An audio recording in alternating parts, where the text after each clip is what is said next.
Jari Manis Channel sama Aiti sama Nicole. Oh gitu. Setelah sekian lama lagi ya teman-teman, kita baru mau bikin vlog lagi. Jadi vlog ini cuma buat update aja sih kabarnya kita gimana, karena udah lumayan banyak yang DM juga mana vlognya kayak gitu. Dan kalau buat yang kangen sama Nicole, Nicole nih di sini nih. Yuk.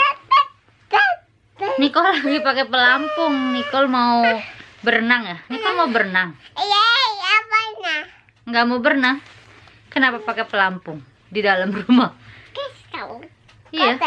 Ini pelampungnya ada gambar apa ini pelampungnya? Mang? Kok peta? Peta water katanya. Nicole udah ngantuk. Ini udah malam. Apa? Tuti minta sama papi. Aiti mau bikin vlog dulu ya. Oke? Oke, kita lanjut teman-teman.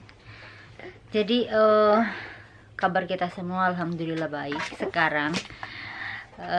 Jadi berapa bulan yang lalu itu sesuai sama judul dan thumbnailnya, kita sekeluarga itu kena positif corona di bulan November tahun kemarin. Yang itu salah satu kabar kurang bahagianya, tidak mengenakan, tapi saya juga punya kabar bahagia buat teman-teman. Jadi saat ini saya sedang hamil adiknya Nicole ya. Nicole punya adik dan udah lumayan gede. Teman-teman lihat ini udah jalan 6 bulan, udah 23 minggu lebih. Oke teman-teman, kita lanjut. Jadi sekarang si Nicole-nya udah tidur, karena seperti yang teman-teman tadi lihat ya, berisik banget sih. Nicole tuh lagi seneng banget sama ngomong terus. Dia kalau diladenin bisa nggak berhenti ngomong terus.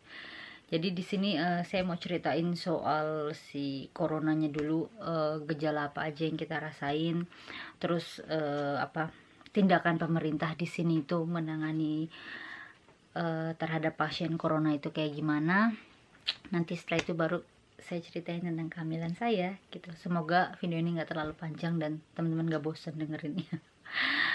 Oke, jadi untuk gejala corona itu ya, awal-awalnya saya waktu itu ingat pas hari Kamis, badan saya itu udah mulai kayak rasa-rasa kayak orang mau sakit gitu, yang lemes, terus kayak apa ya, hawanya sih kayak lemes gitu kan awal-awal.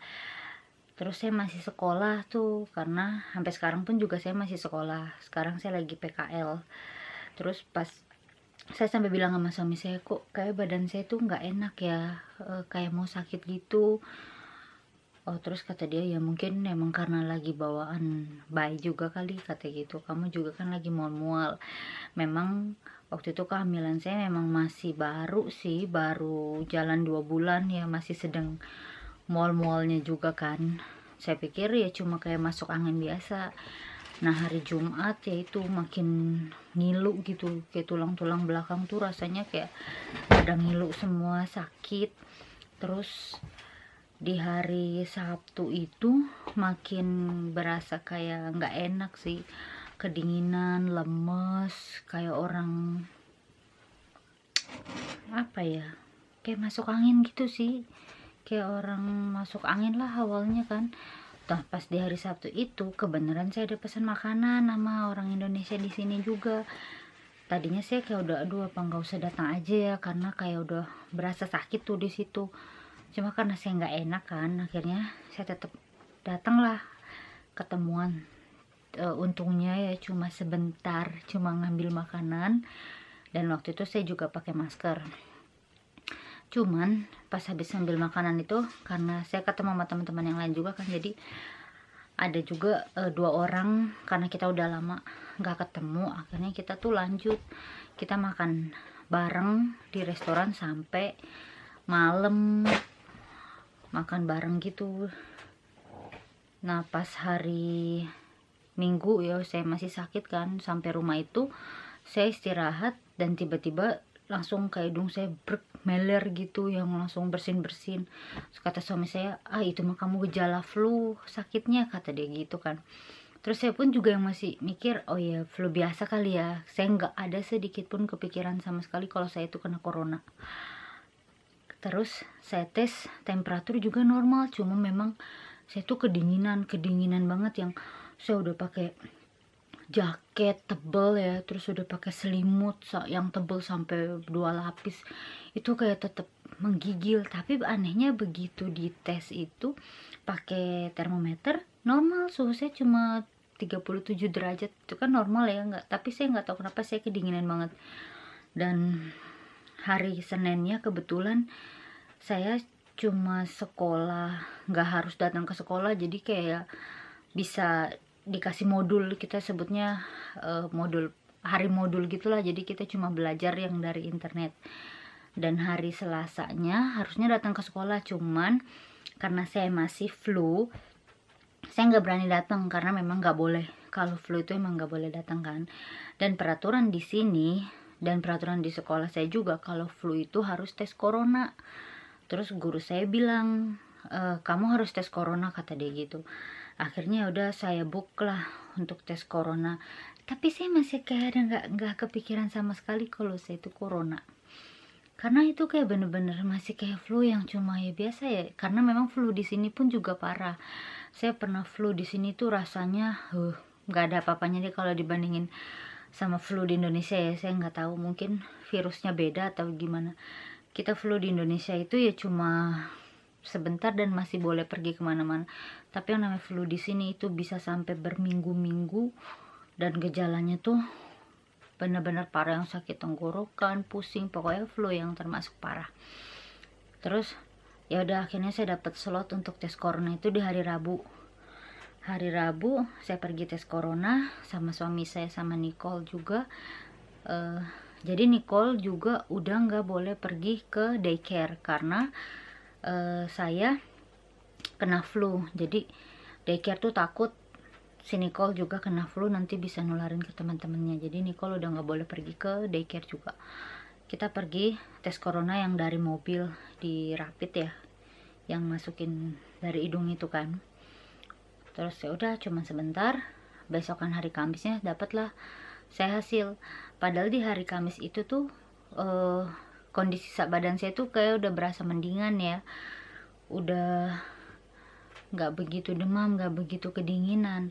Cuman memang saya udah mulai kehilangan perasa saya sama penciuman saya, udah mulai menurun. Saya tuh makan pun juga kayak apa ya, anyep, nggak ada rasa gitu kan. Cuma kan saya pikir masih kayak penyakit biasa ya, namanya orang sakit pasti makan apa aja juga kan pahit, mulutnya nggak enak gitu. Terus ternyata hasilnya positif dong.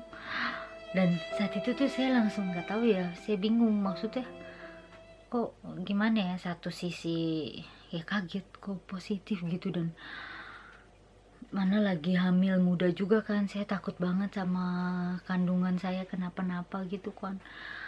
Tapi satu sisi lagi masih apa ya, bersyukur juga. Bersyukurnya maksudnya yang ternyata alhamdulillahnya di tubuh saya itu tuh nggak sengeri yang ada di berita gitu, yang orang sampai kayak gimana. Alhamdulillahnya saya dapetnya yang termasuk gejala ringan. Dan di hari keberapa itu saya sakit ya, Jumat, Sabtu, Minggu, Senin, Selasa, Rabu, Kamis.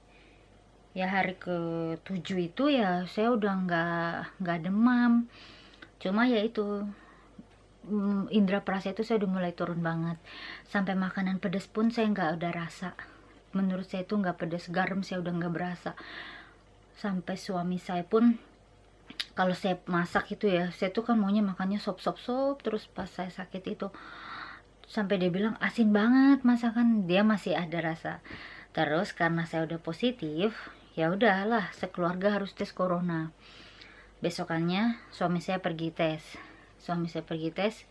sama, ternyata dia hasilnya positif juga, tapi dia juga ngerasain apa-apa. Dia cuma ngerasain tenggorokan dia rada sakit, dan dia mulai itu hari Selasa. Dia cuma bilang, aduh kamu nularin aku flu nih, kata dia gitu.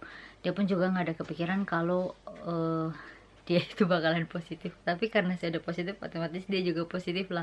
Secara kita tinggal satu rumah, tidur satu ranjang, deket banget kan setiap saat. Terus aduh saya juga ngeri kan, aduh Nicole gimana nih, saya bilang kalau sampai Nicole positif juga. Tapi ya udahlah ya, kita udah pasrah. Dan pertama yang saya lakuin ketika saya positif itu, saya langsung hubungin orang-orang yang saya temuin, karena di sini jadi begitu ketahuan positif, dia langsung kirim pesan,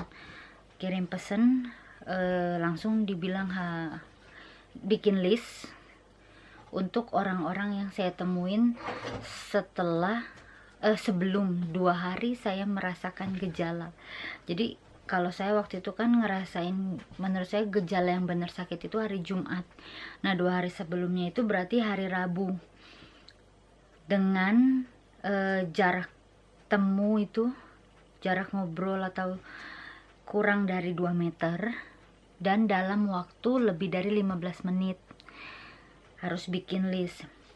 Tapi karena menurut saya kayaknya terlalu lama kalau misalnya saya cuma bikin list dan nunggu si perawatnya telepon, karena katanya bakalan ditelepon dari rumah sakit. Akhirnya saya langsung secara pribadi WhatsAppin teman-teman saya yang saya temuin dari hari Rabu itu kan.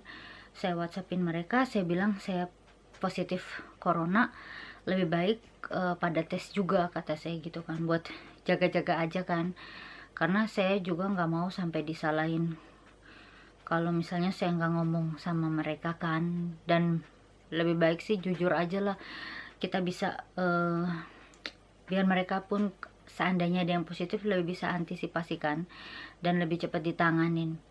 Akhirnya mereka pun langsung pada book tes semua, dan ada berapa orang ya, 2 orang dari teman saya yang saya temuin itu positif. Tapi yang anehnya, yang saya ketemu pada hari Sabtu itu, yang saya bener-bener lama makan bareng, nggak pakai masker, sampai saya cobain makanan yang ada yang dia pesen, alhamdulillah mereka nggak kena, mereka negatif. Jadi ya sebetulnya sih semua balik lagi ya ke imunitas tubuhnya masing-masing ya. Mungkin ya imun tubuhnya mereka kuat, jadi walaupun kita sama-sama lama terus yang sampai makan bareng kayak gitu ya, buktinya mereka negatif.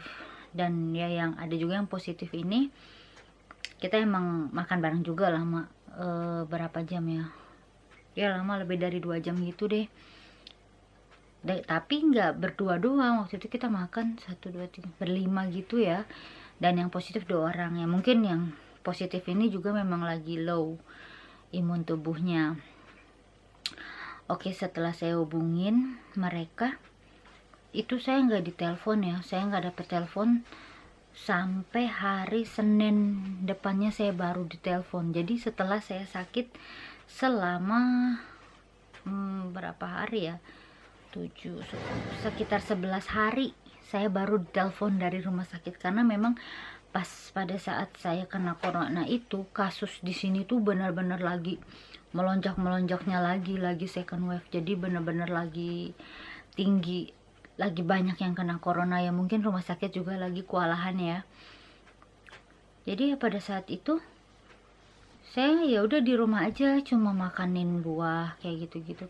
Terus nah beruntungnya saya, karena saya ada jadwal cek ke bidan, jadi saya sempat ngobrol sama bidan saya.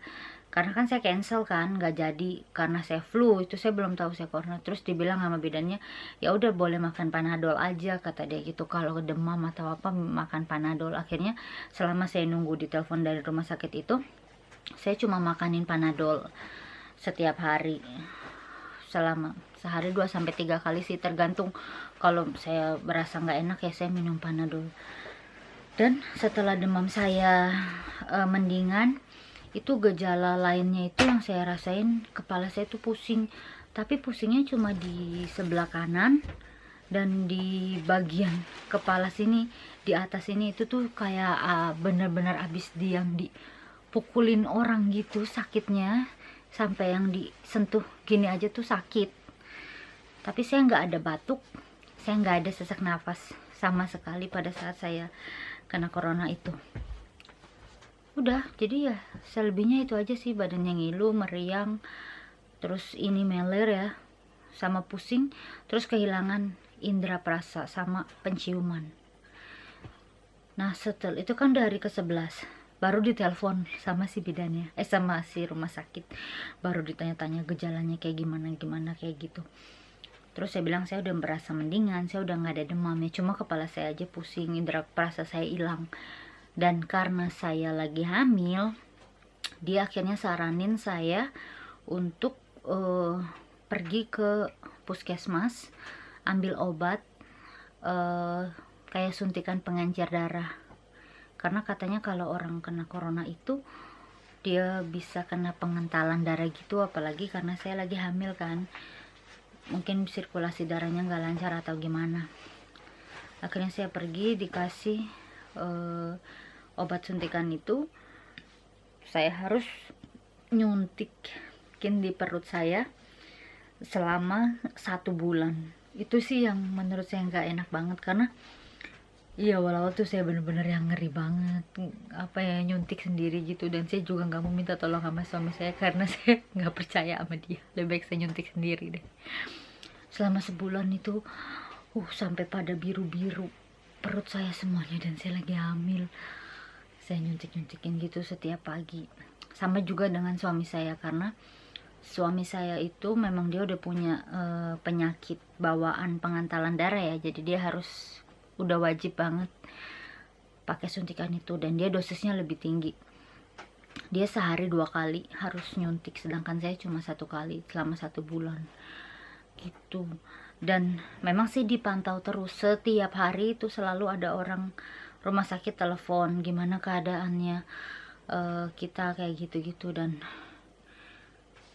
saya pada saat pas hari ke-14 hari itu saya kayak udah ngerasa bener-bener sehat, nggak ada gejala. Jadi kata si susternya saya udah boleh keluar. Jadi di sini ya kayak gitu aja, nggak ada tes lagi. Jadi cuma 14 hari ya saya udah boleh keluar katanya, karena kalau saya pergi tes kemungkinan masih positif, tapi secara penyebaran virus yang ada di tubuh saya udah nggak bisa menyebarkan lagi. Jadi 2 minggu itu karena saya udah nggak ada gejala, saya udah keluar. Karena ya lumayan pusing juga ya sekeluarga di rumah. Untungnya keluarga suami saya itu bantu banget, dia bawain suplai makanan lah setiap berapa hari sekali, buah-buahan, makanan gitu mereka bawain. Jadi ya saya tetap masak sendiri, nggak beli keluar kayak gitu. Dan kalau suami saya sendiri tuh dia gejalanya lebih parah sih. Saya juga lebih takut, lebih khawatir ke dia sebetulnya, karena dia demam itu tuh, demamnya dia awal-awal malah ringan, dia nggak berasa gejala apa-apa. Dia sampai kayak masih nggak percaya ini beneran nih saya kena corona, kata dia gitu. Tapi dia ngedrop itu di hari mungkin sekitar hari ke-5-an gitu, dia ngedrop, dia meriang, demam dia tinggi hampir sampai 40 derajat selama 10 harian dia demam. Dan itu saya takut sih, sampai dia kalau tidur aja tuh kayak yang ngigo-ngigo kayak gitu. Saya sampai suruh dia pergi ke rumah sakit, tapi dia nggak mau. Dia bilang enggak, saya nggak sesak nafas, saya cuma demam, kata saya nggak perlu ke rumah sakit. Akhirnya ya udahlah, terserah dia. Dan Nicole setelah saya sembuh, Nicole juga kan, karena Nicole tes juga, tapi Nicole hasilnya negatif pas Nicole tes awal.